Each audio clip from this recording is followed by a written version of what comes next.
Hello बच्चों, कैसे हो आप सब। अंजू मल्होत्रा हिंदी क्लासेस में आपका स्वागत है। आज मैं आपको जयशंकर प्रसाद जी द्वारा रचित कविता आत्मकथा का भावार्थ बताने जा रही हूँ। जयशंकर प्रसाद जी के मित्रों ने उनसे निवेदन किया कि वे अपनी आत्मकथा लिखें और इसी के उत्तर में कवि ने यह कविता लिखी है। तो मैं आपके लिए ऐसे ही वीडियो बनाती रहूं, इसलिए मेरे चैनल को सब्सक्राइब करना और मेरे वीडियो को लाइक करना बिल्कुल नहीं भूलिएगा। तो चलिए अब हम शुरू करते हैं आत्मकथा का भावार्थ। जब कवि के मित्र कवि को आत्मकथा लिखने के लिए कहते हैं तो कवि कहता है, मधुप गुनगुनाकर कह जाता कौन कहानी या अपनी। मधुप का अर्थ होता है भौरा। तो कवि कह रहे कि मेरा भौरा रूपी मन मुझे गुनगुना कर पूछ रहा है, मुझसे प्रश्न कर रहे हैं कि मैं अपने जीवन की कौन सी कथा लिखूं। मुरझाकर गिर रही पत्तियां देखो आज कितनी घनी। तो यहाँ पे कवि ने मन की तुलना किससे की है? भौरे से की है। फिर कवि अपने जीवन की तुलना किससे कर रहे हैं? उस पेड़ से कर रहे हैं जिसकी पत्तियां मुरझाकर गिर गई है। तो उसी तरह उनके जीवन भी जैसे एक घना पेड़ है, उसकी सभी पत्तियां क्या है? मुरझाकर गिर गई हैं। वैसे ही कवि के जीवन में कुछ भी खुशहाली नहीं है। उसके जीवन जो है निराशाओं से, दुखों से घिरा हुआ है। तो उस जीवन की वो क्या कहानी बताए। इस गंभीर अनंत नीलिमा में असंख्य जीवन इतिहास। गंभीर मतलब गहरा। गंभीर का अर्थ है गहरा और अनंत नीलिमा का अर्थ है गहरा। अनंत मतलब जिसका अंत नहीं है, नीलिमा मतलब आकाश। इस गहरे अनंत आकाश में असंख्य लोगों ने अपने जीवन का इतिहास लिखा है। अर्थात यहाँ पे गहरे, गंभीर, गहरे नीले आकाश की तुलना किससे की गई है? इस संसार से की गई है। जैसे संसार बहुत बड़ा है, आकाश भी वैसे ही गहरा और अनंत है। तो उसी प्रकार ये संसार जो आकाश के जैसा गहरा अनंत है, उस संसार में अनेकों लोगों ने अपने जीवन का इतिहास लिखा है। या लोग करते ही रहते अपना व्यंग मलिन उपहास। और कवि को उनके जीवन का इतिहास है, उनके जीवन की आत्मकथा को पढ़कर कैसा लग रहा है? जैसे वे अपने जीवन पर व्यंग कर रहे हैं, कटाक्ष कर रहे हैं, अपने जीवन पर कटाक्ष कर रहे हैं, अपने जीवन का व्यंग कर रहे हैं वह, और अपने जीवन का मजाक बनवा रहे हैं। उपहास करना मतलब मजाक बनवाना। तब भी कहते हो कह डालूं दुर्बलता अपनी बीती तुम सुनकर सुख पाओगे। दुर्बलता अपनी बीती तुम सुनकर सुख पाओगे, देखोगे या गागर रीति। रीति का अर्थ है खाली। तो कवि कह रहे कि तुम्हें क्या मेरी ये कमजोरी, मेरे जीवन की कमजोरी को पढ़कर क्या तुम्हें सुख मिलेगा?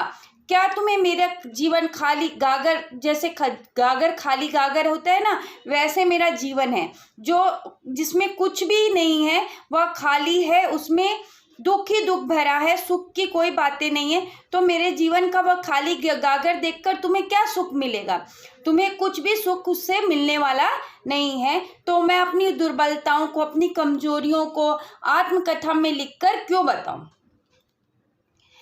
फिर कवि कह रहे हैं, किंतु कहीं ऐसा ना हो कि तुम ही खाली करने वाले, अपने को समझो मेरा रस ले अपनी भरने वाले। यहाँ कवि क्या कह रहे हैं कि कहीं ऐसा ना हो कि जब तुम मेरी आत्मकथा को पढ़ो तो तुम्हें लगे कि तुम ही मेरे गागर को खाली करने वाले हो, अर्थात मेरे जीवन के दुखों का कारण तुम ही हो। अपने को तुम कहीं ऐसा ना समझ लो, और तुम ऐसा ना समझ लो कि तुम ही जो हो, आप ही हो जो मेरे मित्र जो मुझे आत्मकथा लिखने के लिए कह रहे हैं, आप ही लोगों ने मेरे जीवन का रस चुरा लिया है, अर्थात मेरे जीवन का सुख समाप्त कर दिया है। ऐसा कहीं आप लोग ना समझ बैठो। या विडम्बना अरी सरलते तेरी हंसी उड़ाऊं मैं। कवि कह रहा है कि मेरे जीवन में जितने भी दुख आए हैं वो क्या है? मेरे सरल स्वभाव के कारण है। मेरे ही सरल स्वभाव के कारण मैं आज तक दुखों का कारण बना हूं। विडम्बना का अर्थ है दुर्भाग्य। तो कवि कह रहे ये दुर्भाग्य है मेरा कि मेरी सरलता ही मेरे दुखों का कारण, मेरी सरलता ही मेरे दुखों का कारण है। तो मैं अपनी उस सरलता के बारे में लोगों को बताकर अपनी हंसी क्यों उड़ाऊं? भूले अपनी यह प्रवचना औरों को दिखलाऊं मैं। प्रवंचना मतलब है धोखा। किस तरह से अपने सरलता के कारण मैंने भूल की, मैं लोगों के धोखे का शिकार हुआ, या मैं लोगों को क्यों दिखाऊं उज्जवल गाथा कैसे गाऊं मधुर चांदनी रातों की। अब कवि क्या कह रहा है कि उसके जीवन में दुख भी है और कुछ समय ऐसा था जब उसके जीवन में कुछ अच्छी घटनाएं भी हुई थी। उज्जवल गाथा मतलब यहाँ पर अच्छी घटनाएं, जिससे वो भी दुखों की बात क्या, वो सुख की बात भी नहीं बताना चाहते लोगों को। तो बोलते हैं मैं अपने जीवन के उस सुख की बातों के बारे में, उस मधुर चांदनी रातों के बारे में भी लोगों को क्यों बताऊं। अरे खिलखिलाकर हंसते होने वाली उन बातों की। तो वो चांदनी रातें कवि के साथ कब थी, कब वो अच्छी घटनाएं कब घटी थी, जब उनकी प्रेमिका के साथ वे खिलखिलाकर हंसते थे, बात करते थे। वे उन बातों के बारे में, उन अच्छी घटनाओं के बारे में भी अपनी आत्मकथा में नहीं लिखना चाहते। क्यों नहीं लिखना चाहते? क्योंकि कवि को क्या लगता है, मिला कहाँ वह सुख जिसका मैं स्वप्न देखकर जाग गया। कवि को अब वो जो प्रेमिका का सुख था वो समाप्त हो गया। अब वो कवि को क्या लग रहा है, एक सपने के जैसा लग रहा है। तो कवि को लग रहा है कि जैसे लगता है, अब ऐसा लगता है जैसे ये सब मैं सपने में देख रहा हूँ और वो सपने में देख के मैं जाग गया हूँ। आलिंगन में आते आते मुस्काया कर जो भाग गया हूँ। आलिंगन मतलब बाहों। ऐसे लग रहा है जैसे मेरी प्रेमिका मेरी बाहों में आते आते भाग गई हो, अर्थात मैं उसको बाहों में लेना चाहता हूँ पर वो मेरी बाहों में समा नहीं रही है, मेरे बाहों में आ नहीं रही है और मुस्कुराकर भाग जा रही है।